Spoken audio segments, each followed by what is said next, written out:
Hello दोस्तों, आज मैं आपको सबसे छोटी संख्या और सबसे बड़ी संख्या के बारे में बताएंगे और उसके गुणनखंड के बारे में भी बताएंगे। गुणनखंड कैसे करते हैं इसके बारे में मैं पहले भी बता चुका हूं, लेकिन इस वीडियो में भी मैं आपको बताऊंगा। ठीक है दोस्तों, चलिए शुरू करते हैं। सबसे पहले हम लोग क्या देखेंगे कि एक अंक की सबसे छोटी संख्या, जैसे ये क्वेश्चन है। ठीक है दोस्तों, 4 अंक लिखा हुआ, 4 अंकों की सबसे छोटी संख्या बताइए और उसके अभाज्य गुणन भी बताइए। ठीक है दोस्तों, इसमें पूरा लिखा नहीं है। ठीक है दोस्तों, लेकिन यही है कि उसके गुणनखंड भी बताइए। तो 4 अंकों की सबसे छोटी संख्या क्या होगी? तो सबसे पहले हम लोग देखेंगे एक अंक की सबसे छोटी संख्या कौन सी होती है। सबसे छोटी संख्या एक अंक की कौन सी होती है दोस्तों? एक अंक की एक मान लेते हैं। ठीक है दोस्तों, एक अंक की सबसे बड़ी संख्या कौन सी होती है? एक अंक की जो सबसे बड़ी संख्या होती है वो क्या होती है? 9 होती है। इसका मतलब हम लोगों ने ये देखा कि जो 9 है वो बड़ी संख्या है और एक क्या है? सबसे छोटी संख्या है।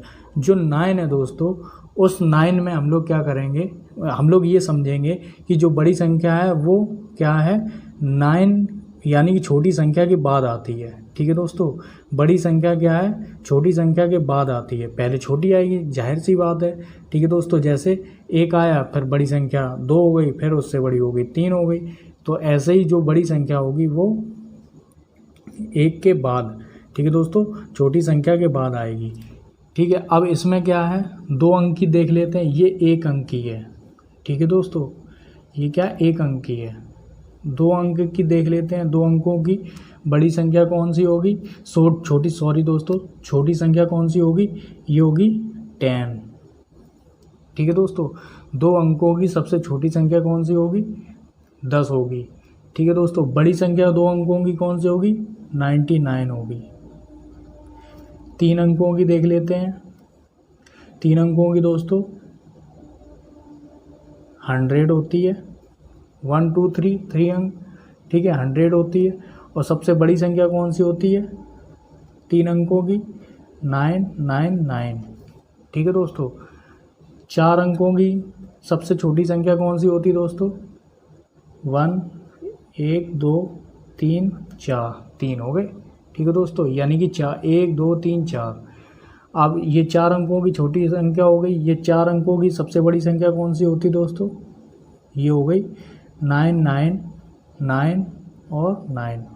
इसका मतलब हम लोगों ने ये देखा कि बड़ी संख्या में 9 जरूर आता है। ठीक है दोस्तों, 1 अंक की सबसे बड़ी संख्या 9 होती है। 2 अंक की 99, 3 अंक की 999, 4 अंक की 9999। ठीक है दोस्तों, अब इसी तरीके से छोटी संख्या 1 2, दूसरी 10, तीसरी 100।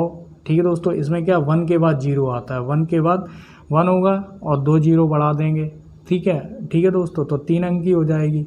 और ऐसे ही 4 का होगा तो 1 बढ़ाएंगे और उसमें 3 0 बढ़ा देंगे, तो ये 4 अंकों की हो गई। ठीक है दोस्तों, इसी तरीके से हम लोग छोटी और बड़ी संख्या निकालेंगे। ठीक है, इतना मुझे लगता है आपको समझ में आ गया होगा। ठीक है दोस्तों, तो एक बार देख लेते हैं कि छोटी संख्या क्या है? 1 हो गई और ये बड़ी संख्या 9 हो गई। ठीक है दोस्तों, क्योंकि बड़ी संख्या हमेशा उसमें सभी कुछ 9999 होगा। ठीक है दोस्तों, और छोटी संख्या क्या होगी? 1 अंक की 1 होगी। अब इसी 1 अंक में अगर एक जीरो बढ़ा दिया जाए तो क्या है? 2 अंक की संख्या हो जाएगी। सबसे छोटी 2 अंकों की संख्या, 2 अंकों की क्या सबसे छोटी संख्या कौन सी होगी? 10 होगी। और इसी में क्या बड़ी संख्या क्या होगी? 2 अंकों की 9 होगी। 2 बार 9 कर दिया। ठीक है दोस्तों, इसी तरीके से सब हम लोग निकाल लेंगे। अब यहाँ पे क्वेश्चन क्या है कि 4 अंकों की सबसे छोटी संख्या बताइए और उसके अभाज्य गुणनखंड भी बताइए। तो 4 अंकों की कौन सी होती है दोस्तों?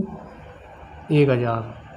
ठीक है दोस्तों, तो 1000 में क्या 1000 का सबसे पहले हम लोगों ने पता कर लिया कि 4 अंकों की सबसे छोटी संख्या कौन सी होगी। इसका क्या? 4 अंकों की सबसे छोटी संख्या कितनी है दोस्तों? 1 2 3। ठीक है दोस्तों, तो कितने हुए? 1 2 3 4। तो ये 4 अंकों की सबसे छोटी संख्या हो गई, क्योंकि छोटी संख्या में 0 0 0 0 आता है। ठीक है दोस्तों, अब इसके क्या अभाज्य गुणनखंड निकालेंगे। यहाँ पे आप सॉल्व भी लिख सकते हैं और हल भी लिख सकते हैं। इसके अभाज्य गुणनखंड निकालेंगे, क्या होगा, 2 से जाएगा, इसके सीधे आधे करेंगे 500, 2 से जाएगा, आधे करेंगे 250, 2 से जाएगा, 2 एकम 2, 2 दूनी 4 और 2 दूनी 4 और कितना हासिल किया दोस्तों, 1 2 पंचे 10, 5 से जाएगा ये, 5 दूनी 10, 2 5 पचम 25, फिर 5 से जाएगा, पचम 25 और फिर, ठीक है दोस्तों। तो ये कितना हो गया, 1000 के गुणनखंड कितने हो गए दोस्तों, 2 गुणे 2 गुणे 2, 5 गुणे 5 गुणे 5। ठीक है दोस्तों, 3 5 बार और ये 2 बार है। ठीक है दोस्तों, तो अब इसमें एक और देख लेते हैं 5 अंकों की सबसे छोटी संख्या के बारे में। 5 अंकों की सबसे छोटी संख्या का जो गुणनखंड होगा वो क्या होगा, 5 अंकों की देख लेते हैं। इसमें क्या है, तो सबसे पहले क्या करेंगे, 5 अंकों के लिए 1 बढ़ाएंगे, 1 सबसे ज़रूरी है। अब इसमें क्या है, 5 1 तो मिल गया, अब 0 बढ़ा देंगे, कितने हो गए दोस्तों, 5 हो गए। अब इसके गुणनखंड निकाल लेंगे, 2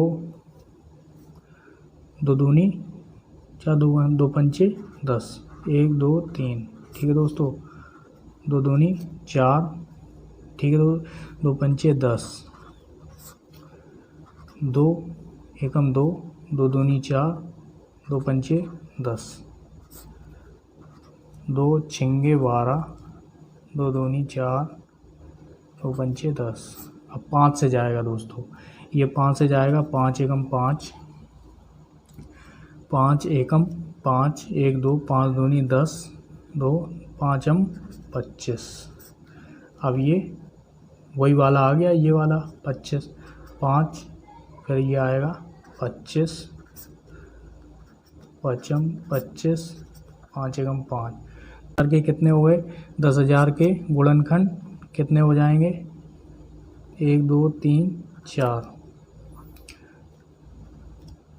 2 गुणे 2 गुणे 2 गुणे 2, 5 गुणे 5 गुणे 5 गुणे 5। ठीक है दोस्तों, ये उसके गुणनखंड हो गए। वीडियो देखने के लिए धन्यवाद।